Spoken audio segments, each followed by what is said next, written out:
Olá, povo de Deus, quinta-feira, quarta semana da quaresma, 14 de março de 2024.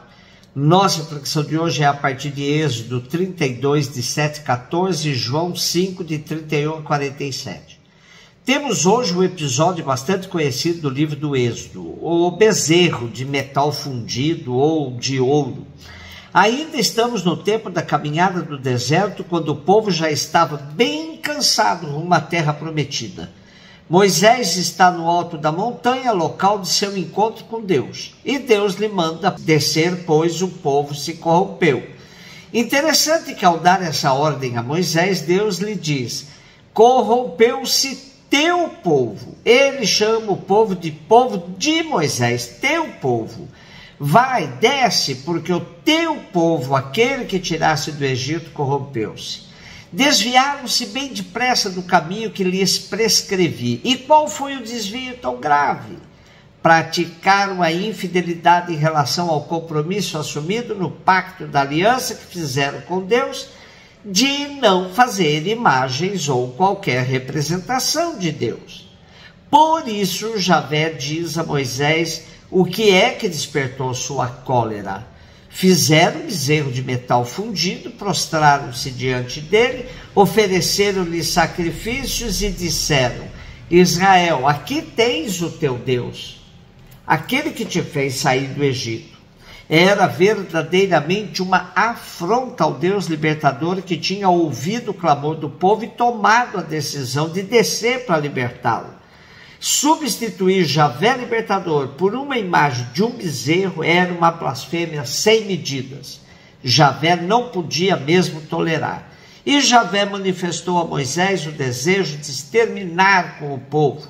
Aqui entra em cena a grande liderança de Moisés, o grande intercessor do povo, que vai tentar aplacar a ira do Senhor. Na argumentação de Moisés, vale a pena recordar que ele apela pelos dados da história já vividos entre Javé e seu povo. Moisés implorou ao Senhor seu Deus, dizendo-lhe: por que, Senhor, a tua cólera se inflamará contra o teu povo, que fizeste sair do Egito com tão grande poder e com a mão tão poderosa? E Moisés argumenta também como que preocupado com a reputação de Deus e diz: não é conveniente que se possa dizer no Egito: foi com má intenção que ele os fez sair, foi para os matar nas montanhas e suprimi-los da face da terra. Não te deixes dominar pela cólera e abandona a decisão de fazer mal a este povo. Recorda-te de Abraão, Isaque e Israel, teus servos, aos quais jurastes por ti mesmo: tornarei a vossa descendência tão numerosa como as estrelas do céu, e concederei à vossa posteridade esta terra de que falei, e eles hão de recebê-la como herança eterna. Lembremo-nos de que Javé tinha começado o diálogo com Moisés, dizendo: vai, desce, porque o teu povo, aquele que tiraste do Egito, corrompeu-se. Agora Moisés como que devolve a responsabilidade pelo povo a Deus, que o havia escolhido para ser o povo da promessa, não somente libertando do Egito, mas escolhido desde Abraão para ser um povo numeroso e respeitado dentre as nações. Se Javé fala a Moisés: o teu povo corrompeu-se, Moisés devolve o povo a responsabilidade, dizendo: por que te inflama a tua cólera contra o teu povo? Moisés se destaca como o grande intercessor, capaz de ser tão complacente, mais que o próprio Deus, e capaz também de mudar os planos de Deus, pois nosso texto termina dizendo: e o Senhor desistiu do mal que havia ameaçado fazer ao seu povo. João 5, 31, 47. Disse Jesus aos judeus: se eu der testemunho de mim, meu testemunho não vale, mas há um outro que dá testemunho de mim, e eu sei que o testemunho que ele dá de mim é verdadeiro. Vós mandastes mensageiros a João, e ele deu testemunho da verdade. Eu, porém, não dependo do testemunho de um ser humano, mas falo assim para a vossa salvação. João era uma lâmpada que estava acesa e a brilhar, e vós com prazer vos alegrastes por um tempo com a sua luz. Mas eu tenho um testemunho maior que o de João, as obras que o Pai me concedeu realizar. As obras que eu faço dão testemunho de mim, mostrando que o Pai me enviou. E também o Pai que me enviou dá testemunho a meu favor.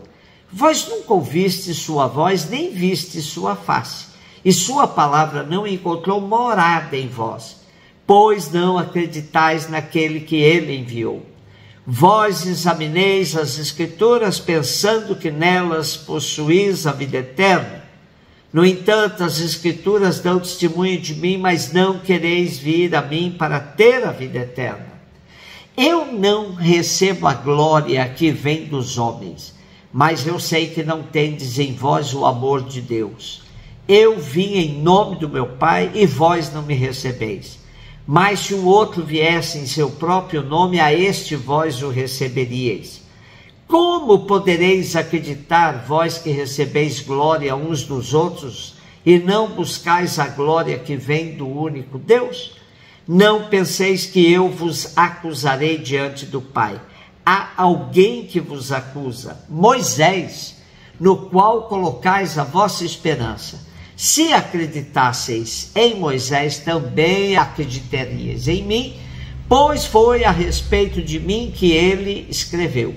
Mas se não acreditais nos seus escritos, como acreditareis então nas minhas palavras? A prática de Jesus era por demais irritante aos olhos dos judeus, sobretudo das autoridades judaicas, pois Jesus tinha a vida em primeiro lugar, e estes davam mais valor ao cumprimento da lei. Entre observar a lei e salvar uma vida, Jesus não tinha dúvida alguma. Os judeus legalistas afirmavam que todas as questões requisitavam testemunhas. Por isso, Jesus lhes diz que suas obras servem de testemunho por ter sido enviado pelo Pai. Jesus toma o exemplo de João, que o quarto evangelista evita chamar de Batista, e diz que seu testemunho é muito superior, pois suas obras, que são inspiradas no Pai, Jesus tem a certeza de que o Pai o enviou, e mantém o seu testemunho a seu favor. Como cobrar outras testemunhas de Jesus se ele afirma que sua grande testemunha é o próprio Deus, ao qual chama de Pai? Jesus não poupa palavras para acusar seus adversários de pessoas sem Deus, pois se vivessem mesmo em Deus, o teriam aceitado como filho, reconheceriam nele igual divindade do Pai. Diz Jesus: vós nunca ouvistes a sua voz, nem vistes sua face, nem a sua palavra encontrou morada em vós, pois não acreditais naquele que enviou. Jesus deixa claro que não se trata de rejeição somente a ele, mas sim de rejeição ao próprio Deus. Aqui há um debate hermenêutico, ou seja, sobre a maneira de interpretar as Escrituras, pois se eles as interpretassem corretamente, perceberiam que ele era o Messias anunciado, e ainda os acusa de serem vazios do amor de Deus, de procurarem apenas a própria glória e não a glória de Deus. E concluindo seu discurso neste capítulo 5, Jesus retoma o exemplo de Moisés, mas não mais como intercessor, e sim como testemunha de acusação.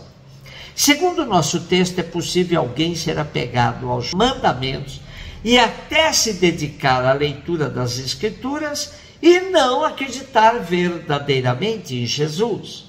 Portanto, não basta colocar toda a nossa confiança na prática religiosa, nos sacramentos e devoções. Viver segundo a prática de Jesus é muito superior a tudo isso. Um beijo no seu coração.